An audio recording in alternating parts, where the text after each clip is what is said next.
Y'all, I turned 30 over the weekend. In soap terms, that means I am no longer relevant unless I am in the mob.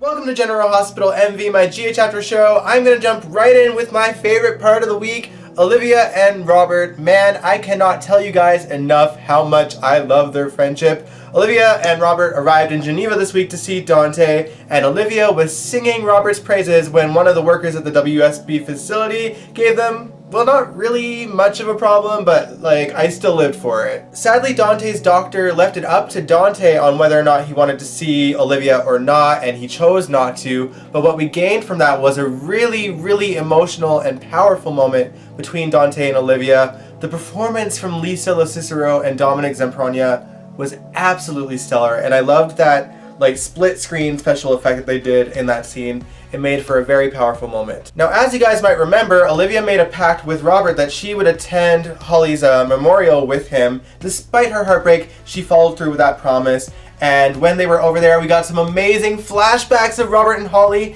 And not only that, but we got confirmation that Holly is in fact alive.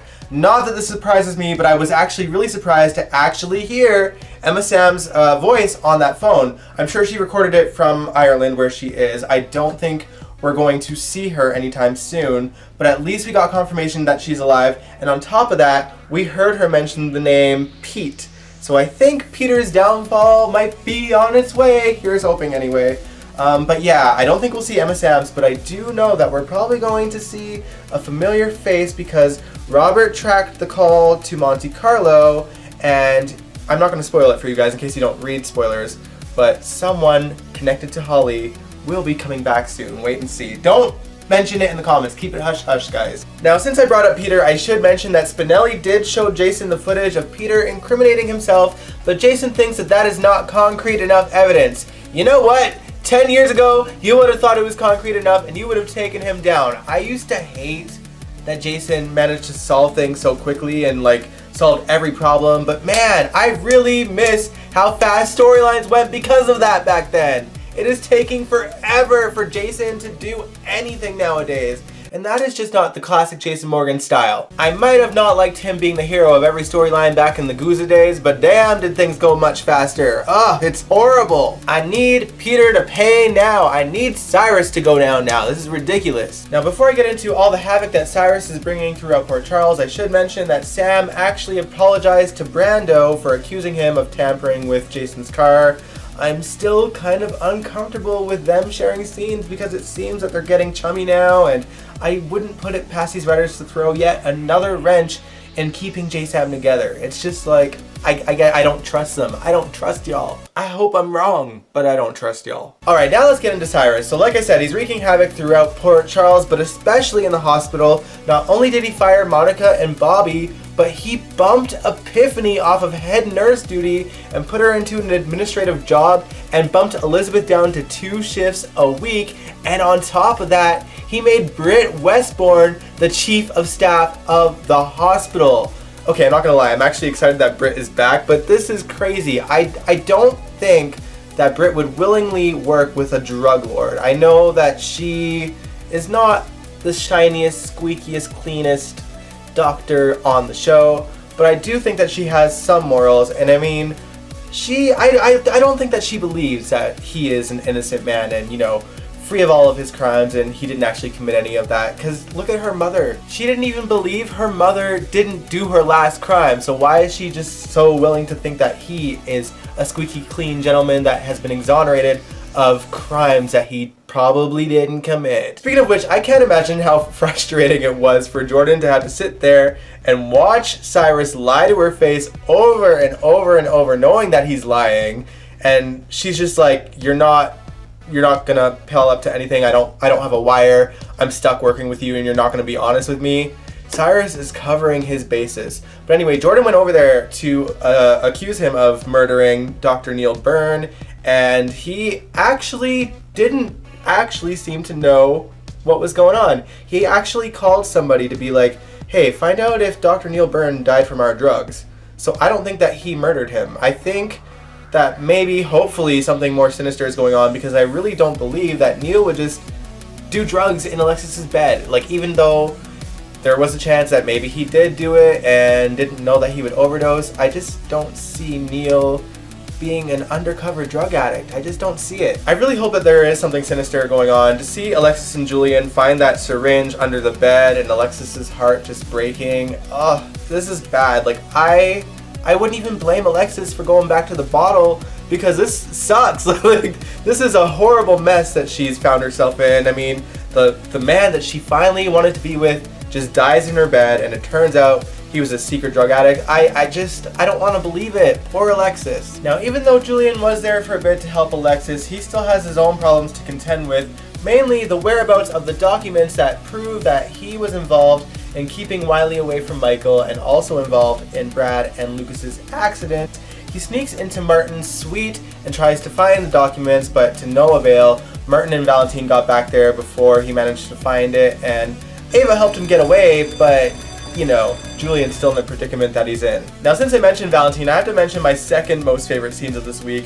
It was when Bobby confronts Valentine in the Metro Court and just ripped him for a new one, and then Carly dismissed him, and I, like, the look on his face, I burst out laughing. I mean, look at this. Why don't we leave Valentine alone and invite Britt to have a drink with us? Good idea. No one asked you. So good. Anytime that I can see Valentine look like a fool, I am here for it. Alright, now let's talk about Valentine's ex, Nina. Now, she and Jax are on the hunt for the lead of the person that made the necklace and cut it. They found the person, and he had the receipts of the person that asked them to cut it. It wasn't Nina's mom, but it was a woman named Phyllis Caulfield.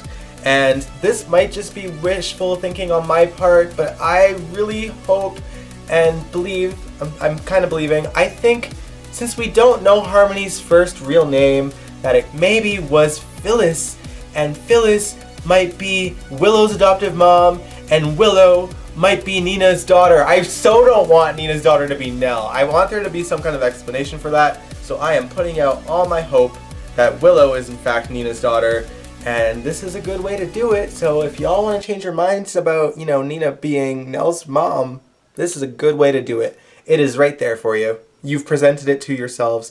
Now roll with it. Alright, let's talk about the kids of Port Charles. Now, for whatever reason, we can't get all 4 kids in a scene together, but we did finally see Dev this week, and it was truly bizarre. Basically, Cameron accused him of being asexual, and Dev was pretty fired up about it, and that was about it on the Dev front. I mean, Cameron was kind of in La La Land because he is convinced that Jocelyn likes him, and I can tell that they're going to pin Jocelyn and Trina against each other in a competition to win Cameron's heart. Cameron, just choose Trina. You don't want the drama of the Corinthos clan in your life any further, okay? I mean, let's compare notes. When you look at the Corinthos clan, they just seem to have drama after drama after drama, no matter what family member you're looking at. But then you look at Trina's mom, and there she is this week, bearing the hatchet between herself and Ava. The two of them managed to find some common ground when it came to Trina, and kind of buried their feud under the water. So which is great, because for me, I always found it kind of weird that Portia seemed to have it in for Ava, especially when her daughter's best friend's parents are neck deep in the mob, and Ava's been pretty much out of the mob for a while now. Now, having said that, Ava is still kind of a hot mess in other ways. Ava and Franco and Nicholas and Elizabeth are in this cat and mouse game with all 4 of each other at this point. Franco and Ava and Nicholas and Elizabeth both shared kind of an off-screen kiss, where apparently both of them had someone with a camera watching them, and they both had their pictures taken. Now listen, I am aware that Elizabeth has a past of straying away from her men and cheating on them, and well, when it comes to Franco, we don't really see women go near him because he has a serial killing past, and he might like the attention of a woman once in a while that's, you know, not his current woman. I don't know. But for me, I feel like the show is invested in Franco and Liz as a couple. Personally, I don't like them. I think that Elizabeth deserves better, but I do see that the show is invested in them. So I kind of feel like maybe Franco and Liz are kind of trying to turn the tables on Nicholas and Ava. I think that they realize that they are being played by them, and they are just trying to get them out of a marriage as fast as possible, because, you know, Franco does care about Ava and Elizabeth does care about Nicholas, and they probably both feel that they deserve better than to be caught in this marriage. So I think Franco and Liz are playing a game of their own. That's just my theory. What do you guys think? Let me know in the comments below. Alright, finally let's talk about the Corinthos clan. Now, they always have drama, but this week was more so about the fact that Mike is dying and that we are at the end of the story. Even Stella has come back to say her goodbyes to Mike. But the sweetest scenes actually go to Jocelyn and Mike.